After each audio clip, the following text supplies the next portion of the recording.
Ron. Don. On the Ron and Don Radio Network, man. Okay, how much do I have to pay you for this? $1. All right, happy Friday, you guys. Have you done it? You stopped by Les Schwab Tire Center. 85 locations throughout Western Washington to serve you, to serve us, to be a part of something bigger than yourself, and make sure that they're serving Food Lifeline so that Food Lifeline can serve lots of families as we head into the holidays. Food Lifeline, an umbrella organization, Les Schwab collecting food items. And there's not a lot of places that do this anymore where they actually collect the stuff. A lot of times you jump out on the internet, you click something, and you're done. This is a really great way to get your whole family, your office involved. You guys can put out a box, collect stuff, drop it off at a Les Schwab Tire Center. You have till Black Friday to do that. And then they'll make sure all this stuff gets out to Food Lifeline. 85 locations serve you, leschwab.com, because doing the right thing matters, and we really appreciate the fact that they heard your plea. Now you have three episodes of the Ron and Don Show each and every week. And happy Friday to everyone. Episode 29, right? Absolutely. I want to get your take on this. As a parent, I'm not a parent, and this is a bit of an extreme example, but I think when we look at these extremes, it sort of helps us solidify how we're going to think about stuff. This one takes us to a university where a 9-year-old named Lawrence Simons looks like he's going to graduate college with an electrical engineering degree at age 9. And his one of his parents is a college teacher and said, boy, he just seemed to be able to absorb information really quickly. We were putting him through, like he went all the way through grade school very quickly, like tested out. We got him into a high school thing. He graduated high school at 6, I believe, he entered high school at 6, breezed right through that curriculum, went into college, and his college professors were skeptical. And then they sat with him and was like, this kid's he's a phenom. We hate to throw the word genius around, but he might be a genius. And so he's going to graduate at 9 years old. And so here's where the controversy comes out a little bit. He's clearly a remarkable kid, probably 1 in a million or whatever in terms of academic prowess. And so he went out, and with his parents, he now has, he got his own Instagram account at age 8. Now he's 9. And some people are very critical because he went with his grandparents on a trip, and it shows him, there's some I went and looked at it this morning. There's some pictures where he's at a pool, and there are women in bikinis around, not posing with him, but he's amongst like an adult pool where there are grown women in bikinis. And then there is one video where he seems to have taken a liking to a woman in a bikini that is dancing by the DJ. If you've ever been to a pool party with a DJ, I haven't. It's that kind of pool party. I've never been to one. What are those like? There's a DJ. There's usually a bar like in the middle of the pool you can go up to. Wow. So he's got like aviator sunglasses on. He's 9. Okay. And this woman, an attractive woman, is dancing in her bikini. There's a video of that. And so and then his parents have said, hey, people like doing interviews with him. He's pretty well spoken for a 9-year-old. And so we're going to embrace it. We're leaning in to his celebrity. He is graduating college at 9. And then they say, and he's a normal kid. Like, other than the fact that he's super smart, like in his downtime, he plays video games. He hangs out with his pals. He goes to the pool. He's infatuated with older women in bikinis. So, like, just step off. This is the way we're going to parent. You can his Instagram account is not private. Anybody can go follow it if you kind of want to see the adventures of him. And he does hashtags like hashtag gigantic plans, where he wants to, and after he graduates, he wants to get his PhD and invent like robot organs, like organs that you could transplant into human beings that are invented by him. So, and he might be able to do it. So just a question for you. Do you look down on these parents they really do have the extraordinary kid? Everybody thinks their kid is extraordinary at something. He really is. Should they just embrace this fame while he's got it? I think part of it you have to, even if it's not the fame, I think you have to embrace where his mind is at. Because if he were sitting in these classes and he wasn't challenged and he wasn't curious, then you wonder what kind of trouble that he would get into. But because he's naturally curious and he's a voracious reader and he was able to take in all this information, then I think it's important that you place him in situations where he's able to do that. Because the excuse has always been, hey, down the road, maybe young people like this and young kids like this will grow up and they'll do something extraordinary. What's really interesting to me, I think about the really smart kids that were in my school. And we had almost 700 kids, I think, graduated in my senior class. And I graduated my lucky number is 13. So I graduated 13th in my class. And I had a 4.12, I think, was my GPA. Who's counting? Yeah, but the thing was, I looked around at the kids that were up on that stage with me, and when we were called, and I was just like, I do not belong up here because these kids were extraordinary. These kids were super smart, and I was just a really hard worker and just hanging on. It's interesting though, as we look down the road, and we look at if you were gonna. When I went to my 30-year reunion, a lot of these kids that were super smart, that weren't challenged when they were younger, they went on to not become rocket scientists. They weren't the doctors and the lawyers and the researchers. A lot of times they ended up doing nothing. And you look around, and it was really the hard scrabble kids that fought real hard, tooth and nail for everything. A lot of them went on to do some pretty amazing things in the world of science, in the world of law, in the world of medicine. So I wanted to ask you, do you think, and I'm being serious here, is every kid extraordinary in some metric, or are there kids, in other words, should a parent try to find that thing that their kid could be extraordinary in, or it just expose them to a lot of different things, see the things that light them up a little bit, and then sort of open the doors. So if a kid just lights up around art, let them do as much art as they can. I don't know. Did you feel like growing up that you were extraordinary at something?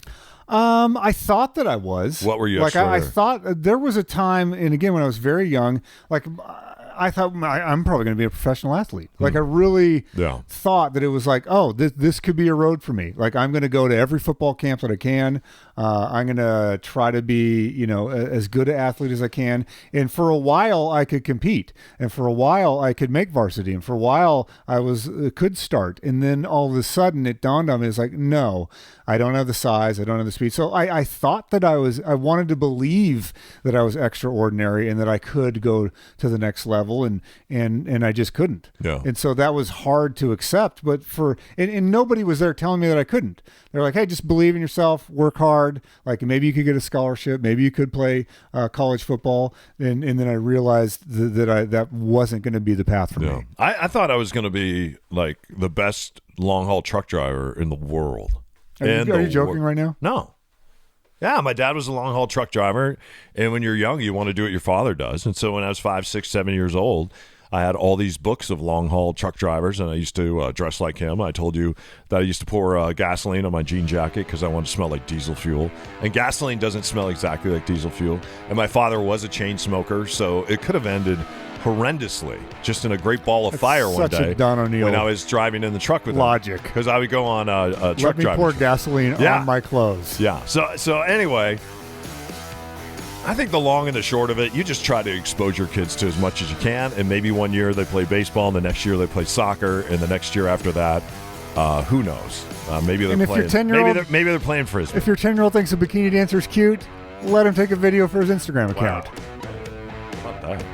It's the Ron and Don Show on a Friday. Don't forget, Ron and Don are licensed brokers with Windermere. You can write Ron Upshaw at Windermere.com, Don O'Neill at Windermere.com. We do something called a Ron and Don Coffee, a Ron and Don Sit Down. We just sit down, we have a cup of coffee, and we talk to you about your real estate journey and where you're at and possibly how we can help, okay? Everything's up at ronanddon.com. We'd love to hear from you. Coming back on the other side of this, it's Ron and Don on a Friday.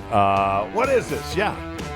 Podcast number 29. They heard your plea. Now you got 3. 3 episodes of the Ron and Don Show each and every week, thanks to our partners at Les Schwab. Because doing the right thing, you know it matters, you guys. Ron and Don are licensed real estate brokers with Windermere Midtown. Are you ready to buy or sell a home? Yeah, call my dad or his best friend Ron. You should see them at an open house. They're hilarious. Well, hey, you guys, here we go into the winter driving months here in the great Pacific Northwest, as my son used to say. You know what I did last fall is I stopped by Les Schwab Tire Center, and I said, could you put the new Mazama open-range tires on my 4Runner? And I'm telling you, Ron, when they put those tires on, It was a game changer when it came to control, when it came to gas mileage, and when I would put my truck in four-wheel drive. Sometimes with the other tires, it would slip. Not with the Mazama open-range tires. And don't forget, you have a 60-day ride guarantee. So if you get to the 59th day and you don't like those tires, take them back to Les Schwab, and they'll just replace them for you. Yeah, not just a 60-day guarantee, 60,000-mile warranty on these tires. So go to leschwab.com. You can find the store nearest you.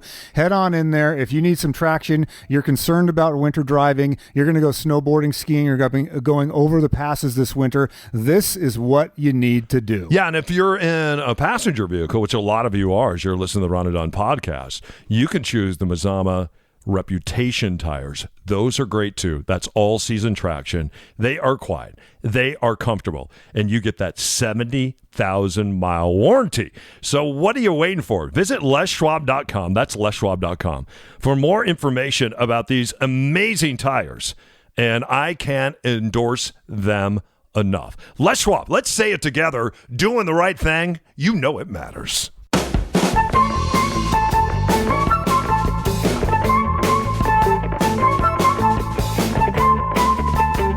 All right, they heard your plea. Now you got three episodes of the Ron and Don Show. Stop by Les Schwab Tire Center, and they are collecting non-perishable food items as we head into the holidays here.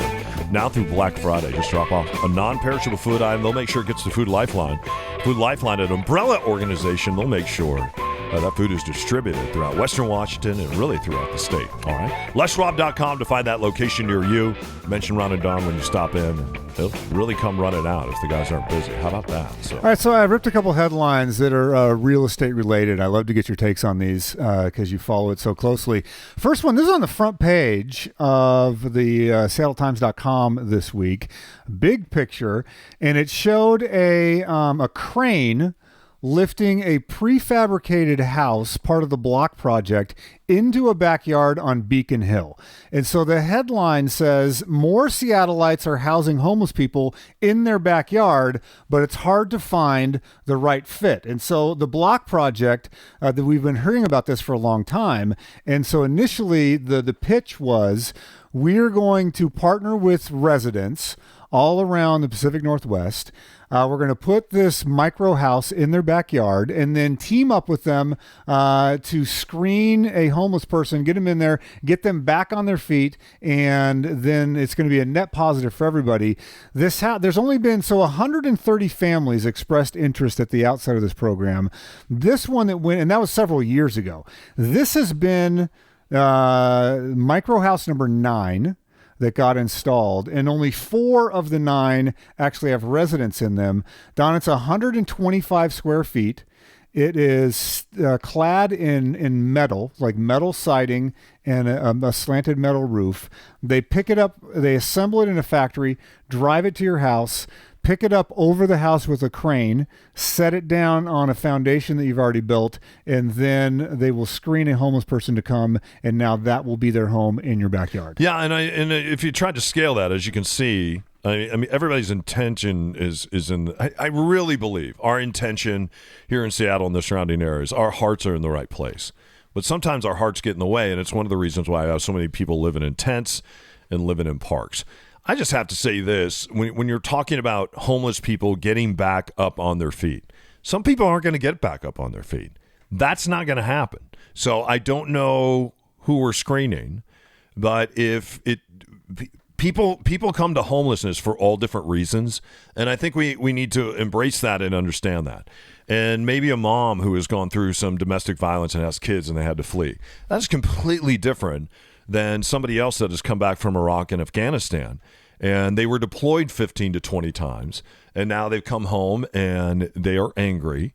They can't get a job, or they have been driven into homelessness, and now they're experiencing PTSD, and then they start to numb with something like heroin or methamphetamine or whatever that is. That's a completely different type of homelessness. And if what we're going to try to do is we're going to try to fix the homeless issue by placing people in our backyards, that's going to work for a small percentage of people that want to get up and they just say, hey, I'm going to be able to find the bus line and get on a bus and go to work and all these other things. There's going to be a small percentage that isn't going to fix what's happening right now in the Pacific Northwest, though, when it comes to homeless. I have a little project that's going on up by the University District, and we had an open garage, and there were people that were sleeping inside the open garage. And I thought at some point... They just walked in and started sleeping there? Well, and then they started doing other things in there. They just started smearing feces in there. Then they started urinating. Then you go in and you clean this garage out 8 or 9 times. And like, you know what we're going to have to do is we're just going to have to close this garage.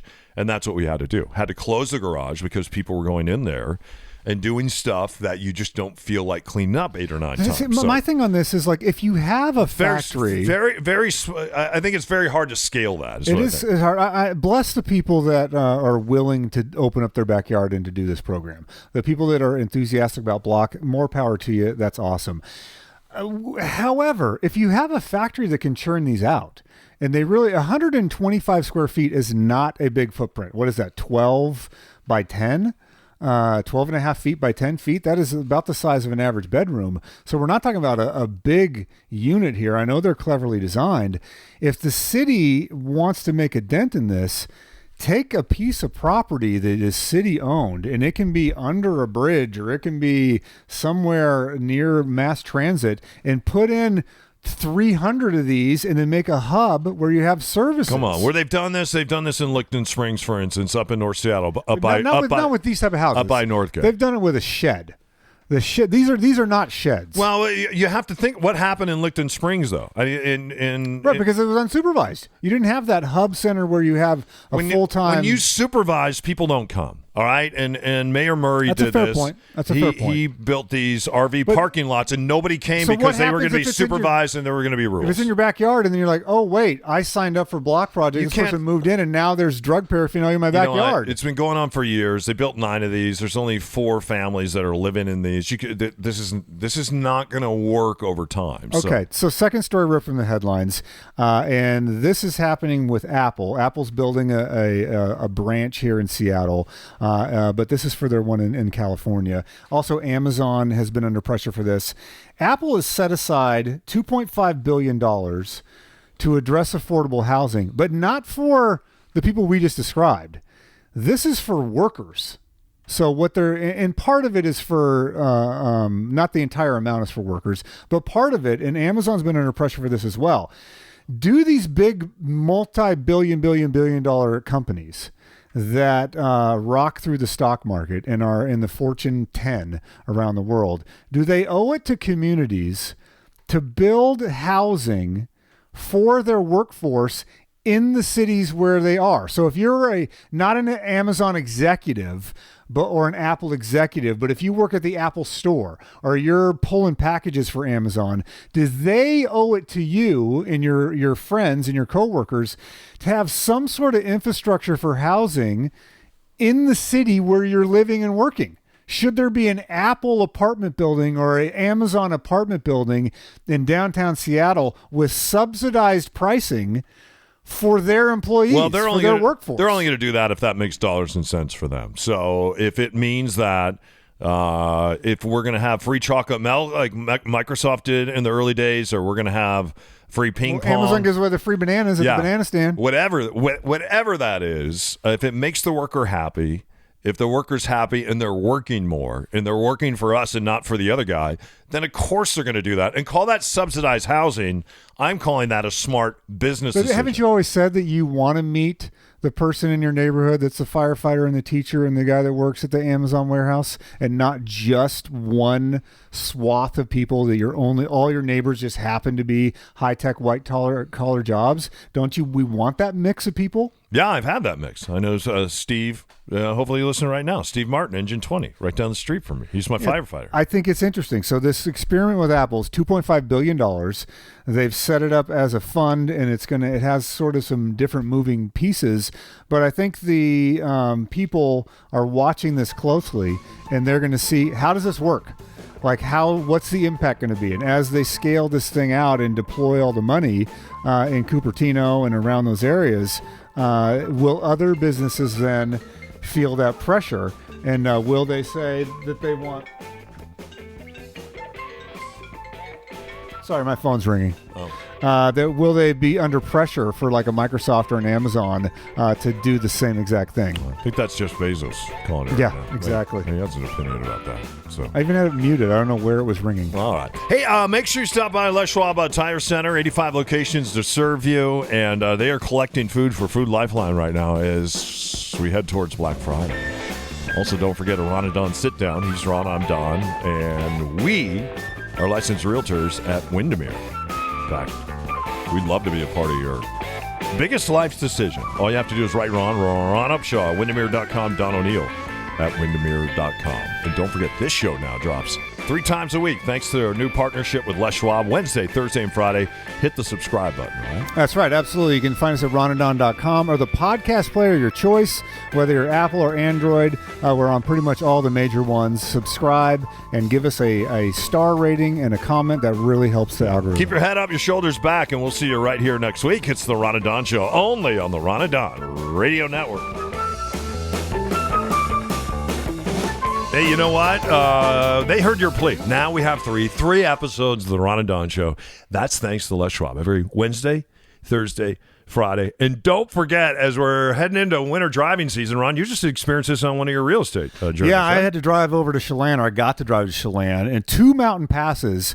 If it had been snowing and icy, I would have been in trouble. So do what I'm going to do. Stop by Les Schwab when you see him. Say, tell him you're part of the Ron and Don Nation. Have him check it out. Say, is my rig ready for the cold winter months? And they're going to do a check for you. Make sure everything is ready. And especially if you know you're going to be going over to the pass, if you know you're going to go up and be going snowing or snowboarding this year, go to Les Schwab. Get winter ready at Les Schwab. You can find a location near you at leschwab.com/Ron and Don. Yeah, and while you stop in at Les Schwab Tire Center, do this too. Bring some food with you. A lot of times during the holidays, we're looking to help people, but we don't know how. They have it figured out at Les Schwab. They know there's 23 million Americans that go to bed every night, including 11 million children. They go to bed hungry, and so that's one of the reasons Les Schwab is teamed up. That's right. It's Drive Out Hunger and Les Schwab. They have teamed up to help make sure that every child and every adult that lives in Western Washington, that they go to bed on a full stomach. Just go to leschwab.com/Ron and Don. That's leschwab.com/Ron and Don to see how you can be a part of something bigger than yourself. Les Schwab, let's say it together. Doing the right thing, it matters.